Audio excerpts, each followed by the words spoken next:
আগুন দিয়ে পোড়াবে। এই আগুন দিয়ে যারা পোড়াবে তাদের প্রতিরোধ করতে হবে।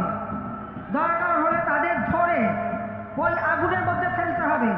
বছর দুয়েক আগে আজকের এই দিনেই এক সমাবেশে এমন মবক্রেসি বা উস্কানিমূলক বক্তব্য দিয়েছিলেন সে সময়কার আওয়ামী লীগের সভাপতি শেখ হাসিনা।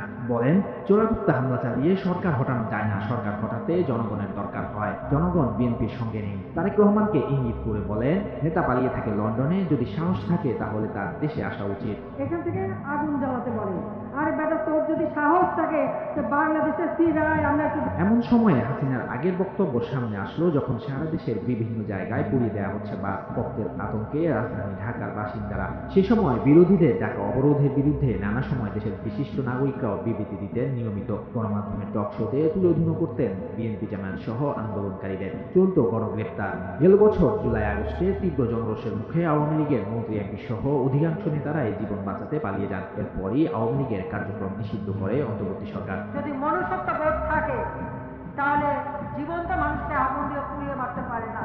জুলাই আগস্টে সংঘটিত মানবতা বিরোধী অপরাধের মামলায় দেশ থেকে পালিয়ে প্রাণ বাঁচানো সাবেক প্রধানমন্ত্রী ও সাবেক স্বরাষ্ট্রমন্ত্রী আসাদুজ্জামান খান কামাল সহ 3 জনের রায় ঘোষণার তারিখ জানানো হবে বৃহস্পতিবার। তাই এ দিনটিকে ঘিরেই মূলত চলছে সারা দেশ। ময়মনসিংহে ঘুমন্ত অবস্থায় গাড়িতেই পুড়ে মারা গেছে একজন। হাসিনার বিচার বানচাল ও সরকারকে চাপে ফেলতে বিদেশ থেকে নেতাদের উস্কানিতে জ্বালাও পোড়াও রাজনীতি শুরু করেছে আওয়ামী লীগ।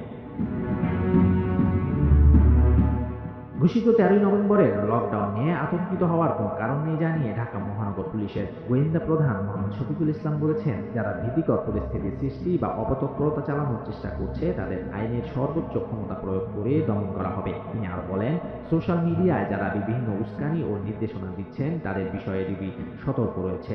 সোশ্যাল মিডিয়ায় বিভিন্ন উস্কানি ও নির্দেশনা দেওয়া হচ্ছে, তবে রাজপথে তাদের দেখা যায় না। এমনকি একজন নিরীহ রিকশাওয়ালাকে 500 টাকা দিয়ে স্লোগান দিতে বলা হয়েছে, পরে সেই ভিডিও ছড়িয়ে দেওয়া হয়েছে। এভাবে সাধারণ মানুষকে ব্যবহার করে বিভ্রান্তি তৈরি করার চেষ্টা চলছে, যা ডিবি কঠোরভাবে দমন করছে। শরীয়তুল্লাহ, বৈশাখী সংবাদ।